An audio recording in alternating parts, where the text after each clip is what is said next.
commencèrent à crier. Mais la Bible dit ceci, vers la 4e veille, il y avait un homme qui marchait sur les eaux. Il venait à leur rencontre. Alléluia. Amen. Il venait à leur rencontre, cet homme. Pendant que le vent venait de l'autre côté, venait dans le sens contraire. Les disciples naviguaient de l'autre côté, le vent venait dans le sens contraire. Et vers la 4e heure, cet homme a laissé la montagne là où il priait. Il commençait à leur suivre, mais il marcha sur les eaux. Alléluia. Amen. Mais je vais parler à l'église du retour vers Jésus. Du retour vers Jésus. J'insiste beaucoup sur cela. Du retour vers Jésus-Christ.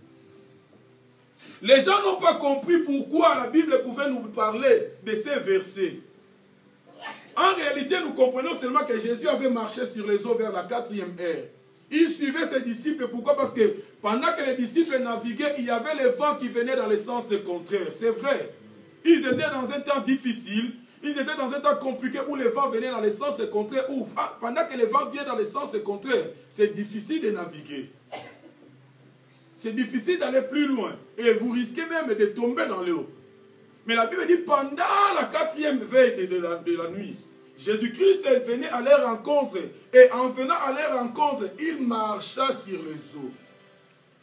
Alléluia. Amen. C'est quelque chose qu'on peut comprendre ça directement. Mais nous voulons peut-être expliquer quelque chose dans ça. Bien aimé, si seulement je vais seulement expliquer cela dans le sens propre de cela. La barque aujourd'hui ne représente que l'église où nous sommes. Et l'eau que les disciples naviguaient ne représente que le monde où nous sommes. Mais dans le monde où nous sommes, il y a un vent qui est en train de souffler contraire par rapport à la direction de l'église. Amen. Et il faut que quelqu'un puisse venir sauver l'église. Il faut que quelqu'un puisse venir au secours de l'église. Mais celui-là ne viendra pas à la première heure. Amen. Amen. Celui-là ne peut jamais venir à la 2e heure. Mais il ne viendra qu'à la 4e veille de la nuit. Alléluia. Amen. Il ne viendra qu'à la 4e veille de la nuit. C'est alors que l'homme de Golgotha puisse venir pour sauver son église à lui. Bien aimé, cela veut dire quoi? Avant qu'on puisse faire le retour de Jésus, il faut qu'il y ait un constat. Or, le constat, c'est quoi dans ces moments-ci où nous parlons? Bien, mais l'église est en train d'aller dans le sens contraire. Et le monde avec son vent est dans le sens contraire. Cela pour signifier le temps où nous sommes. Cela c'est pour signifier l'apocalypse que nous attendons dans ce monde. Jésus-Christ, selon l'apocalypse, ne viendra pas à la première heure. Jésus-Christ, selon l'apocalypse, ne viendra pas à la 2e heure. Ou la 2e veille de la nuit. Mais il viendra dans la 4e veille de la nuit. La 4e veille de la nuit, c'est ce que nous voyons dans le sens normal. C'est de 4h à 6h. Quand il fera jour, c'est alors que nous verrons le Fils de l'homme. L'église est en train de traverser le temps de la nuit. Alléluia. Amen. Tout le monde me regarde, les yeux ouverts. L'église est en train de traverser le temps de la nuit. C'est pour ça qu'il y a la souffrance dans l'église. Mais le problème, c'est quoi? Le problème, c'est pour signifier le temps où nous sommes. Le temps où nous sommes, ça s'appelle le temps de la confusion. Pourquoi le temps de la confusion? Parce que l'église navigue maintenant pour rentrer dans l'état initial. Nous sommes au retour de là où nous sommes venus. Alléluia. Amen. Le livre d'Éphésiens dit ceci, jusqu'à ce que nous allons atteindre la stature parfaite de Jésus. Mais notre but sur la terre, c'est de revêtir la stature parfaite de Jésus pour entrer avec Jésus-Christ. Alléluia. Amen.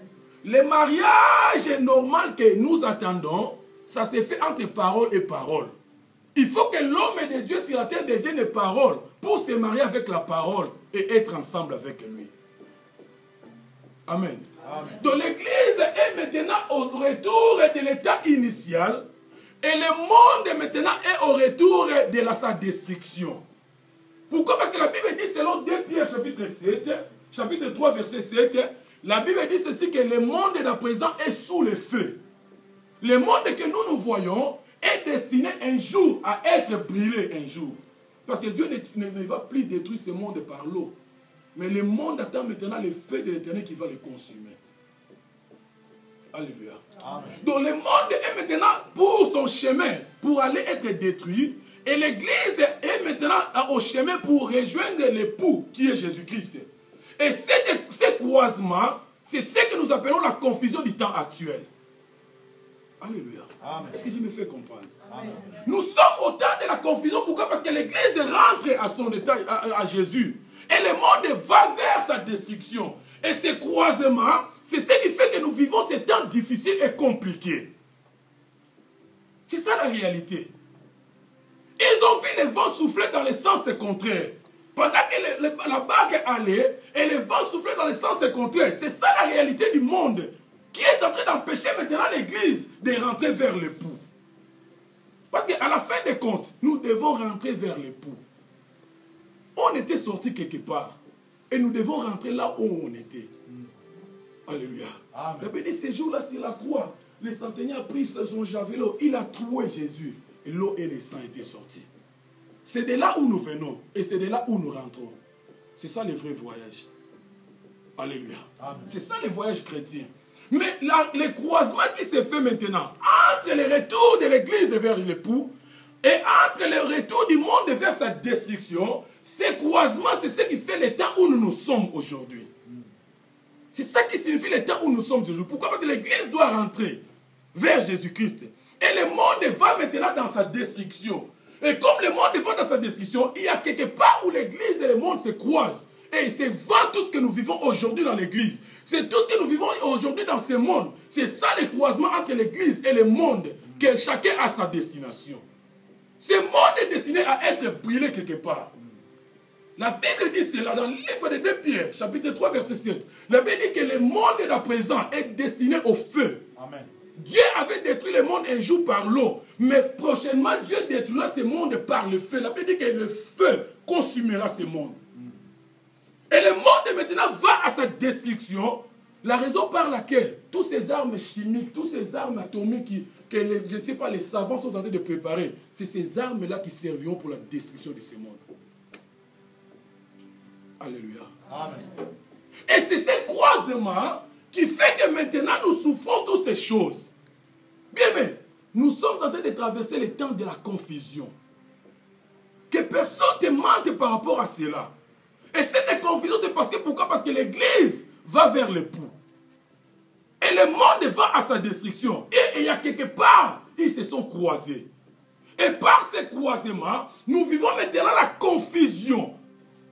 Et dans l'Église et dans le monde. Alléluia. Amen. Nous vivons maintenant la confusion et dans l'Église et dans le monde. Tu verras que le monde maintenant est dans l'Église. Et tu verras que l'Église maintenant est dans le monde. C'est ça la confusion que nous sommes en train de vivre aujourd'hui. Alléluia. Amen. Parce qu'il y a quelque part, l'Église et le monde se sont croisés. Les gens qui étaient dans le monde de faire je ne sais pas quoi, aujourd'hui ils sont maintenant dans l'Église de Dieu. Soi-disant des prophètes, soi-disant je ne sais pas qui, les magiciens qui étaient quelque part. Mais comme il y a les croisements, tous les magiciens qui étaient dehors se sont entrés dans l'Église de Dieu. Et ils sont en train de faire tout ce qu'ils peuvent faire. C'est ça la réalité du temps présent. Tous ces charlatans qui étaient dehors, qui faisaient de n'importe quoi dehors, ils ont compris maintenant, comme il y a un croisement quelque part, ils ont compris maintenant que les lieux où ils peuvent bien travailler, c'est maintenant l'Église. Mais sachez les bien-aimés, ceci n'est pas la première fois que cela se constate. Mais il y avait aussi quelque part dans les temps de Jésus, un jour Jésus-Christ est parti quelque part, il était entré dans l'église, il a trouvé dans l'église les marchands qui vendaient dans l'église. Il a trouvé les gens qui vendaient dans l'église, bien-aimés. Ils ont compris que s'ils vendent dehors, personne ne peut acheter leurs marchandises. Amen. Aujourd'hui, les magiciens, les charlatans, ils ont compris que s'ils sont dans des petites maisons, personne ne peut les suivre là-bas. Mais ils ont compris maintenant, s'ils sont dans l'église, ils auront beaucoup de gens, tout le monde sera derrière eux. Nous devons faire attention, bien aimés, parce que nous sommes en train de traverser un temps de confusion. Amen. Et là, aujourd'hui, l'église aussi est dans le monde. Et je ne sais pas qu'est-ce qu'ils sont allés chercher. Bien, mais aujourd'hui, nous voyons les vrais serviteurs. Ils sont allés dehors le monde pour aller chercher des fétiches. Je ne sais pas, pour avoir la popularité. Voilà, le temps de la confusion. Même les serviteurs dans l'église sont au dehors. Même les charlatans, maintenant, ils sont dans l'église.